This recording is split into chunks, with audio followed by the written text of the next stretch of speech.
O Novembro Azul traz essa mensagem, né, esse cuidado especial com a saúde do homem, principalmente sobre o diagnóstico precoce do câncer de próstata. Mas para além disso, há outros problemas de saúde que muitas vezes não apresentam sinais, sintomas, e aí quando a doença está, digamos, instalada, vem uma série de problemas, uma série de complicações. Hoje no Você, para falar e reforçar ainda mais o Novembro Azul, nós estamos recebendo por um cafezinho com pão de queijo o cardiologista Dr. Marcos Gonçalves e o urologista Dr. Edson Ide com a gente aqui. Então você, minha amiga, está aí com o marido, o filho, o irmão, estão por perto? Você, meu amigo, está acompanhando? Converse com esses dois profissionais que estão aqui conosco nesse 19 de novembro, pelo 99897.000 e lá no YouTube também você pode mandar sua mensagem a vocês dois. Mais uma vez, obrigada por estarem aqui para um assunto tão importante. Hoje eu queria destacar as doenças silenciosas, né? Aquelas que não apresentam sinais, sintomas e quando vêm, transbordam e podem até levar à morte. Eu queria saber, na área de cada um de vocês, quais são essas doenças, que muitas vezes não prestamos atenção. Nós estamos falando de câncer de próstata e realmente no início ele não dá sintoma nenhum. Para você ter uma ideia, para quem está ouvindo entender, a próstata é uma laranja. Então tem a laranja, o globo grande e os pequenininhos. E no meio passa a urina. E o câncer dá na casca. Então você vê, de chegar na casca até lá no meio é muito demorado. Então praticamente não dá sintoma.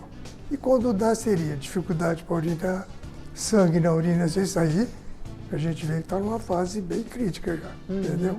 E nem sempre que acontece isso é câncer de próstata. Porque a gente tem o PSA, que é o marcador que a gente mais usa.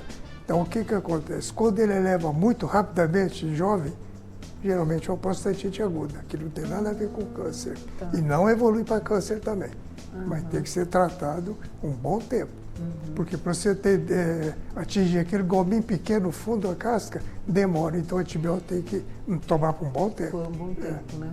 E na área da cardiologia, né, doutor Marcos, a gente tem problemas, temos doenças crônicas e que são silenciosas. E ainda mais silenciosas, Mônica.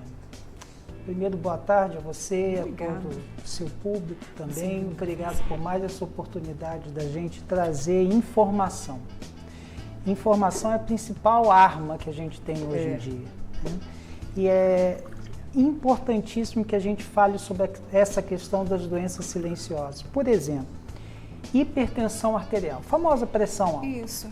A grande maioria dos hipertensos não sente dor no fundo dos olhos, muito obrigado, dor de cabeça, dor na nuca, alterações visuais, como a gente acha que todo mundo tem. A grande maioria é inteiramente assintomático.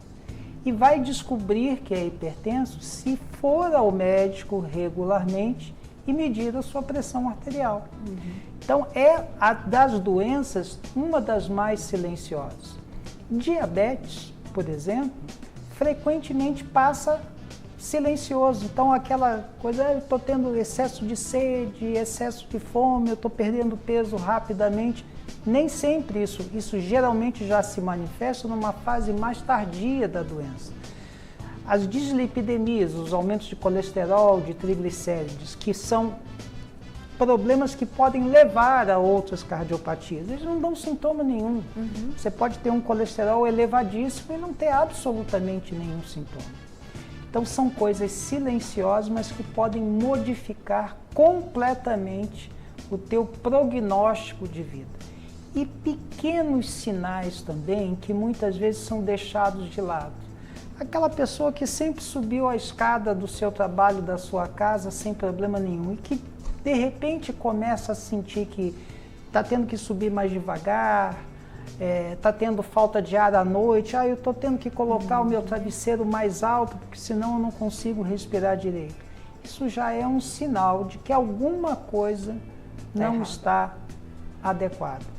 Eu achei muito prudente essa conduta de ir além da questão do câncer de próstata, aproveitar a época do Novembro Azul, onde os homens em geral hoje em dia já estão mais familiarizados a procurar o seu urologista, a fazer o exame de próstata, colher o seu PSA, fazer o toque retal, para que eles também aproveitem esse momento para medir a sua pressão arterial, para medir a sua glicemia, para saber como é que estão as suas taxas de colesterol, de triglicéridos, se o seu peso está adequado, conversar sobre os seus hábitos de vida. Eu estou realmente me alimentando de forma adequada, né? Eu estou fazendo atividade física de forma adequada, para que a gente possa evitar problemas. E até mesmo aqueles que já têm os problemas, entender que não adianta somente iniciar o tratamento precisa ser seguido. Constância, né, doutor Marcos? Não é? Exatamente. Sim. É extremamente comum que o hipertenso, por exemplo, comece a achar, então a minha pressão é 14/9, por exemplo, porque eu sou hipertenso. Se você é um hipertenso que já está em uso de medicamentos e a sua pressão continua 14/9, significa que ela não está controlada. Ou seja, considere-se que aquele que já está usando medicação e precisa de controle, ele está controlado se a pressão dele é até 13/8. Hoje em dia nós consideramos até o antigo 12/8 já como pré-hipertensão para aqueles que ainda não estão tratados. Ninguém que tenha pressão 12/8 será tratado como hipertenso, mas será verificado se ele não está acima do peso, se ele tem hábitos alimentares adequados, se ele fuma, se ele não está ingerindo sal em excesso. Então é a oportunidade que ele tem de, procurando o seu médico, fazer o seu check-up anual, ele saber que alguma coisa não está certa e ele pode mudar o curso para depois. O doutor Edson, né, ele tem também ali mais de 40 anos de experiência de consultório, estava conversando conosco antes do programa começar, que houve uma mudança, né? Vocês dois trouxeram essa questão desse olhar minucioso para si mesmo e estamos mudando, né, doutor Edson? Sim, ainda bem. Ainda bem, porque né? eu tinha 40 e poucos anos, uma pessoa de mais idade ia no médico, às vezes acompanhado, empurrado pela esposa. Aí você vai examinar, porque na época só tinha o exame de urina, não tinha o PSA ainda, entendeu? Então era mais delicado. Você tem que fazer no local, tinha paciente que rejeitava, literalmente. Hoje não, você pega, faz história, dosa o PSA dele, e o PSA tem várias variantes também, você faz o cálculo se está incluído ou para câncer de próstata ou não, para você ir separando os casos, entendeu? Então, do caso, a PAN também teve há pouco tempo, até uns anos, PSA elevado, toca o nódulo, biópsia. Hoje a gente tem a arma que é a ressonância magnética da próstata. Então, nos dirige bastante. Então, você faz uma clareza de diagnóstico. Muito bom. Então, vai fazer a biópsia, ele vê o foco que ele vai chegar, o colega que faz a biópsia, entendeu? Então, se tem tumor, normalmente, praticamente 100%, você tem o diagnóstico. Essa conversa muito boa com o Dr. Edson Witt, o Dr. Marcos Gonçalves aqui falando pra gente nesse primeiro momento dessas doenças silenciosas. Eu vou pro intervalo, vou servir mais um cafezinho com pão de queijo para eles e a gente vai saber dos exames, né? Porque se a gente precisa ter um prognóstico, né? Se a gente precisa vislumbrar lá na frente e acudir quando for necessário, a gente precisa saber quando procurar o urologista, o cardiologista, quais são os exames que nós devemos fazer. Então, meu amigo, pode mandar sua pergunta, participe, porque a gente quer ver você vivendo bem cada fase da vida, tá? Então, espera aí que nós estamos voltando já já. Hoje a gente está conversando sobre o Novembro Azul, que traz um cuidado especial para a saúde integral do homem, para que ele possa viver muito bem cada fase da vida. E eu estou hoje com dois convidados, né, que estão conversando conosco e trazendo, reforçando esse alerta. O Dr. Marcos Gonçalves, que é cardiologista, Dr. Edson Witt, que é urologista. Eu fechei a nossa primeira parte da conversa falando dos exames e quando procurar, porque é preciso uma regularidade, né, para que a gente possa construir a nossa prevenção, não é? Então, para a urologia, quando procurar, quais são os exames que devem ser feitos? Doutor Marcos, também eu deixo a pergunta. Hoje, classicamente, começa a se fazer o exame de sangue, o primeiro, que é o PSA. PSA, né? Quem não tem histórico familiar, após 50 anos de idade. Quem tem algum histórico familiar, mais próximo de 45. Então a gente faz o quê? PSA, tem o PSA total e o livre. Quando o PSA total está acima de 4 nanogramas por ml, a gente faz um cálculo, que é percentagem livre sobre total. Quando essa percentagem é acima de 18, indica benignidade. Não quer dizer que seja benigno. Bom, outra benigno, né? Outra coisa importante, colher o material direito. Porque o sujeito andar a cavalo, andar naquelas bicicletas de cilindro fino, relação sexual, ele pode alterar o PSA. Tá. Entendeu? Entendi. Então, tem que fazer. Porque a hora que ele fizer e der alterado, eu vou embarcar no erro. Entendeu? Isso é importante. Então, o que acontece? PSA, por exemplo, 30% do diagnóstico. Toque, mais 30%.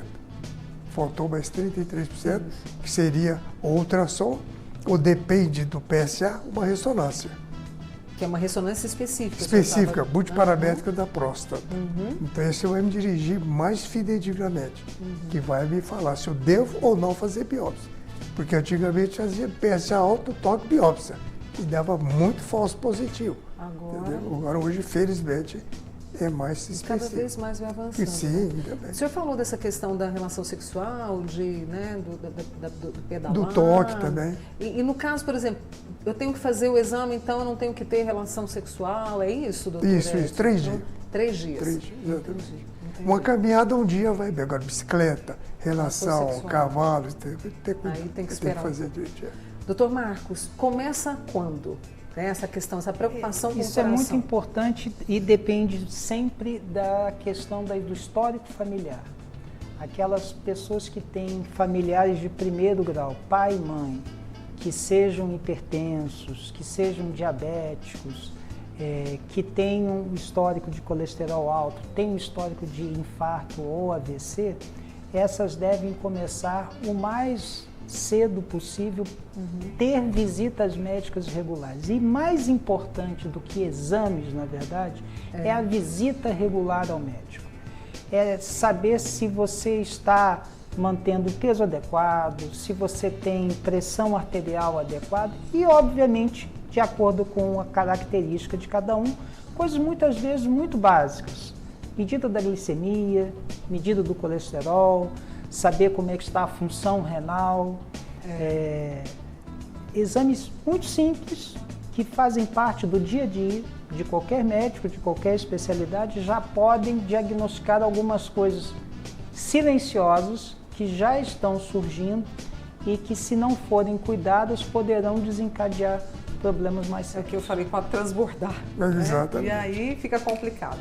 A gente está com uma participação agora, né? Porque o nosso público sempre participa. E a Tatiana Ribeiro, que é a nossa repórter, está lá no centro da cidade com uma das nossas amigas, que inclusive tem um depoimento que reforça esse cuidado, né? E a mulher tendo o seu papel fundamental nisso, né, Tatiana? Boa tarde mais uma vez para você e para a nossa convidada. Isso mesmo, Mônica. Boa tarde aí, né, a todos, aos médicos que estão aí respondendo as perguntas. E olha, eu tô com a Gleice aqui e ela, ao contrário, né, Gleice, de todas as mulheres que às vezes têm que arrastar os maridos ao médico, como é que é o seu marido, Gleice? Ele que gosta de ir ao médico e ainda me leva. Ela estava me contando aqui, Mônica, que o marido dela arrasta ela pro médico. Conta como é que é ele, assim, qualquer coisinha ele vai, procura o médico. Não posso sentir uma dor de cabeça, vamos ao médico. Amor, tô com uma dor assim, vamos no médico. Tudo se resume ao médico, não gosta de medicação em casa, procurar farmácia, qualquer coisa do tipo tem que ser o médico ser receitado pelo médico, aí sim compensa, aí sim fazer igual, vale a pena para ele. Olha que coisa interessante, né? Isso que é realmente o correto. Mas você falou assim, qualquer coisinha que eu sinto, ele me leva ao médico. Mas ele também vai ao médico? Vai. Inclusive, no início do mês, ele descobriu um problema na vesícula através de uma consulta. Estava sentindo muita dor abdominal, passando mal por tudo que ingeria. Foi ao médico, estava com problema na vesícula, teve que tirar a vesícula. Olha só, obrigada, viu, Gleice, pelo seu depoimento. Tá vendo, Mônica? Um homem que gosta de ir ao médico. É o marido da Gleice.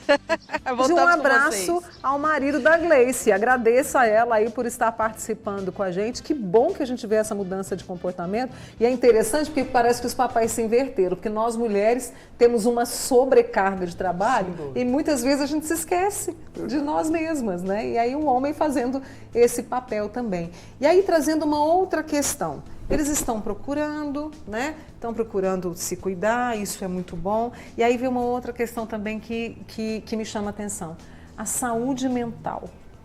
Eles estão também, assim, quando vão ao consultório de vocês, porque é um cuidado que precisa ter. Porque é o estresse, é a preocupação, problemas que vêm assim, né? De forma, numa avalanche. Vocês têm percebido isso também? Eles estão preocupados com a saúde mental? Porque tudo isso interfere, né? Até se a saúde física não vai bem. Tem, a gente vê que as pessoas estão procurando muito, às vezes o psicólogo, psiquiatra, e às vezes com a gente, eles querem alguma medicação para depressão, ansiolítico, tem visto, não é? E mesmo que não seja especialista, agora você pega um paciente que você conhece há anos, você sabe o que é a pessoa, como é que ele está. Às vezes você não tem como escapar disso, não. Né? Ainda mais no mundo que vivemos, né? Cada vez mais a gente nota a preocupação de ser muito mais comum a solicitação de encaminhamento para o tratamento psicológico, perguntar se acha importante que consulte também o psiquiatra, e isso eu vejo uma mudança de paradigma na sociedade. Por muitos e muitos anos houve muito preconceito em ir ao psiquiatra. Sim. E eu costumo muito enfocar isso para o paciente. Olha, você já entendeu que precisa ir todo ano ao urologista fazer o seu exame de próstata? Você já entendeu que precisa vir comigo todo ano para saber como é que anda as suas taxas de colesterol, de triglicéridos, de glicose, se sua pressão está adequada? Por que, se você está se sentindo ansioso, você não acha que não precisa ir ao psiquiatra? Porque podem me passar a medicação. Você não toma remédio para controlar a sua pressão, que mal haverá em tomar um medicamento que vá controlar o seu quadro depressivo, seu transtorno de ansiedade e assim por diante. Então, felizmente, eu vejo que nisso, informação, e a imprensa tem grande papel nisso, de prover informação de qualidade. Né? Nós vivemos numa época que nós temos muita informação, mas muita informação sem qualidade. Cada vez que você vai recebendo informação de qualidade, se apodera dessa informação e usa essa informação, principalmente, a seu favor, você está contribuindo para a sua melhora, para a melhora da sua casa, da sua comunidade, do seu trabalho e assim por diante. Você passa a ser também um agente multiplicador daquilo. Se você entendeu que precisa se cuidar, você vai falar para as pessoas da sua casa, como o marido da Gleice, que ele precisa levar a esposa ao médico, que ele precisa falar para os colegas do trabalho que eles precisam ir ao médico, para as pessoas da família dele que precisam ir ao médico. Quem dera todas as pessoas começassem a desenvolver essa mentalidade. Que bom. Fiquei feliz hoje de ter visto esse depoimento. Eu também fiquei. Doutor Edson, eu sei que recentemente a gente teve até um congresso aí que reuniu urologistas, né, de todo o país. Geralmente é em novembro. É em novembro, né? Justamente pelo Novembro Azul, né? Quando a gente fala de câncer de próstata, depois de diagnosticado, como é esse tratamento? Ele é cirúrgico? Nós precisamos de químio? Como é que é isso para as pessoas entenderem? Então você pega um tumor na fase inicial, depende da idade do paciente, tem indicação cirúrgica. Então seria... Antigamente só tinha cirurgia que chama céu aberto, cortava com bisturi. Hoje apareceu a laparoscopia e depois a robótica. A diferença é que tem mais especificidade em enxergar o órgão, fugir dos nervos, fugir dos vasos. Então o índice de impotência e incontinência é bem menor. Bom, aí quando é mais de idade, depende da idade, você pode fazer bloqueio hormonal, né? O jovem também depende, se deixar, como nós estamos falando, muito avançar, ele é inópito, se opera, porque o câncer já saiu da cápsula prostática, invadiu o nervo, vasos, então tem que fazer o quê? Geralmente faz o quê? O mais usado hoje é a radioterapia, porque hoje a radioterapia é muito específica, muito fixa, quer dizer, o órgão-alvo é atingido sem pegar os órgãos vizinhos. Tá? Então são aparelhos muito modernos e que funcionam muito bem. Que você pode dar dosagem alta de radioterapia que não vai pegar bexiga, intestino. Antigamente pegava. Certo? Então depois tem os outros que você faz, hormonoterapia, que é o bloqueio androgênico. Porque a próstata, ele é hormônio masculino dependente. Então, muito antigamente, o que fazia? Fazia orquiectomia no idade do paciente. Então, tirava o testículo, não produzia e o câncer recidivava. Quer dizer, regredia. Tem também, nós podemos, o que às vezes a pessoa confunde, é tomar medicação, eu quero abaixar o PSA. Abaixar o PSA não é tratamento. Porque tem medicações que o PSA abaixa, mas na hora que você faz o exame, você tem que calcular que ele está tomando esse remédio. E vai voltar no valor normal, entendeu? E também o próstata grande, ele tem uma tendência a ter o PSA mais alto, a idade também. Então, por exemplo, 1 grama de próstata normal sobe mais ou menos 0,1 nanograma do PSA. O tumor sobe 10. Nossa. Entendeu? Mas quando só acima de 20 e 30, ele já começa a ter alguns sintomas. Que é aquilo que o senhor citou no começo. Exatamente. Né? Vou fazer mais uma pausa com os nossos convidados, Dr. Edson Witt e Dr. Marcos Gonçalves, que estão conversando sobre a saúde integral do homem. A gente está mostrando uma mudança de comportamento, reforçando os exames que são necessários de serem feitos em cada fase da vida. Se você tem uma dúvida, por favor, participe com a gente. Tá? Novembro Azul, e a gente está reforçando o cuidado com a saúde do homem, né? Os nossos maridos, os nossos irmãos, filhos, sobrinhos, né? Esse ser tão importante, vamos dizer assim. Eu estou recebendo hoje o Dr. Marcos Gonçalves, que é cardiologista, Dr. Edson Witt, que é urologista. Antes de trazer aqui uma preocupação da nossa amiga Marluce, eu li uma frase que eu quero trazer para vocês dois e que eu achei muito interessante da gente comentar nesse Novembro Azul e que diz o seguinte: prevenção é um hábito, não é uma reação. O que vocês me diriam sobre isso? Bom, se for lá falar no câncer de próstata, não cabe bem, porque não é prevenção, é um diagnóstico precoce. Trabalhando não tem nisso, né? Inflamação 1, 2, 3 e vira câncer. Ele já nasce como câncer quando tem. Tem o diagnóstico precoce. E para o coração? Para o coração vale muito a pena a prevenção. Aquela pessoa que mantém os seus níveis controlados de colesterol, de triglicéridos, de glicose, de pressão arterial, que mantém o seu peso adequado, que pratica atividade física, está prevenindo doença cardiovascular. Principalmente aqueles que têm histórico cardiovascular. Eu costumo sempre reforçar muito isso com os meus pacientes. O fato de você ter um histórico de doença cardiovascular não é uma condenação de que você terá doença cardiovascular, mas sim um aviso que você precisa de um cuidado ainda maior. Não é porque seu pai, seu avô, seu bisavô tiveram doença que você obrigatoriamente a terá, mas significa que você deverá precocemente começar a cuidar disso. Cuide-se desde sempre. Pratique atividade física desde a infância, cuide da sua pressão arterial desde sempre, controle o seu peso desde sempre, sua alimentação desde sempre. Isso é prevenção. Claro que também é importante o diagnóstico precoce. O objetivo da Sociedade Brasileira de Cardiologia em diminuir as metas de pressão arterial ótima para abaixo e não até 120/80 ou 12/8, foi exatamente para suscitar cuidado. Antigamente nós dizíamos, eu devo ser 12/8, hoje em dia nós dizemos, cada milímetro conta. Porque a gente sabe que a partir de 115/75 você já começa a ter mais risco. Não significa, isso tem que ficar muito claro, que ninguém precise começar a tomar medicamentos porque tem 120/80 de pressão. Mas talvez se você tiver uma pressão pouco alterada ou pré-hipertenso, se você conseguir moderar os seus hábitos alimentares, reduzir o sal da sua dieta, aumentar as fibras na sua alimentação, aumentar a quantidade de potássio ingerido, aumentar a quantidade de líquido, melhorar a sua qualidade de sono, buscar a sua espiritualidade de forma mais adequada, tudo isso faz parte da prevenção. Faz o sentido, né?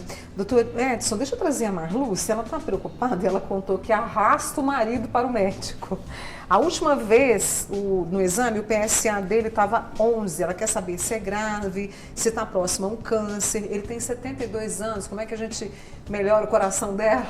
O meu que eu estava falando, tem que complementar esse exame, só o PSA total não quer dizer nada. Então, o primeiro passo é o PSA livre, e você faz o cálculo. Tem que fazer o exame físico dele, entendeu? Que seria o toque. Se tiver alguma alteração, tem que fazer a ressonância da próstata, multiparamétrica da próstata. Então, aí ele vai me dirigir em classificações. Então a classificação vai de 1 a 5, chama-se PIRADS. 1, 2, 3, 4, 5. Quanto mais alto o PIRADS, mais tendência a ter. Não quer dizer que seja câncer, o 4 e 5. A tendência é maior de ter câncer do que quem é PIRADS 1, certo? Mas tem que fazer a biópsia.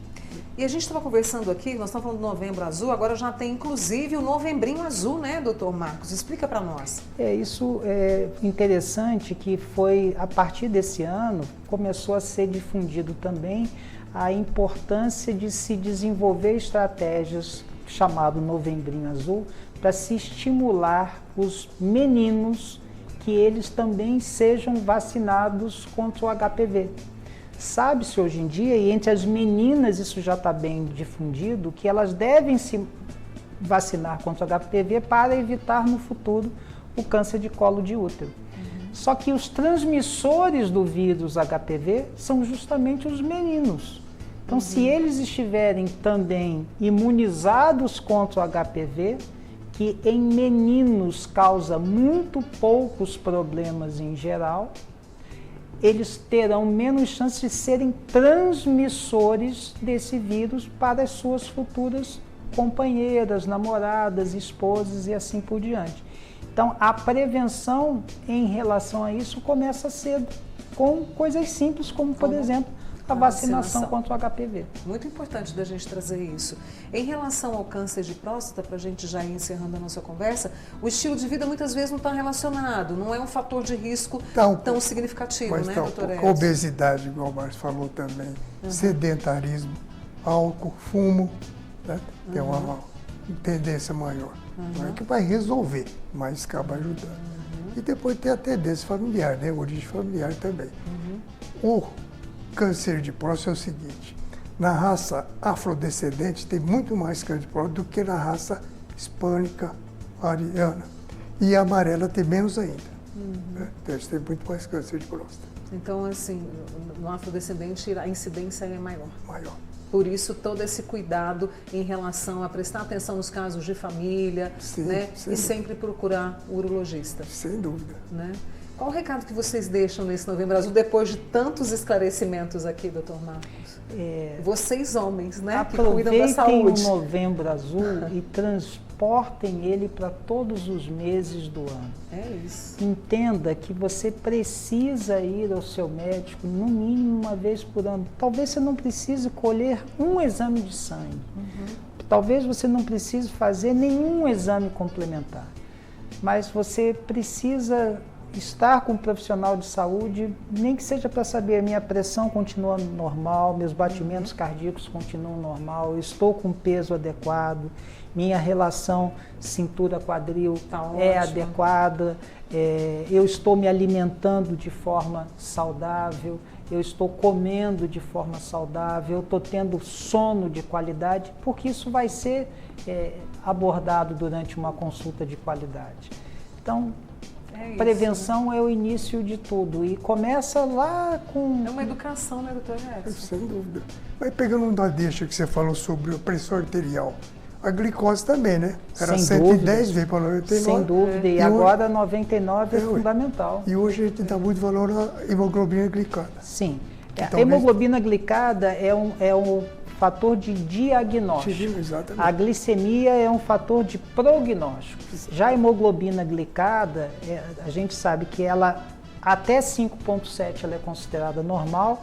Entre 5,7 e 6,5 é aquela faixa que nós chamamos de paciente em risco ou pré-diabetes, como nós temos o pré-hipertenso, é o pré-diabético. E acima de 6,5 eu posso dizer para o meu paciente que ele é diabético. Aliás, vamos falar sobre isso outra vez aqui no Você. Marcos Gonçalves, doutor Edson, muito obrigada pela participação. Viu? É o Novembro Azul. Unimed Uberlândia. Cuidar agora para viver bem cada fase.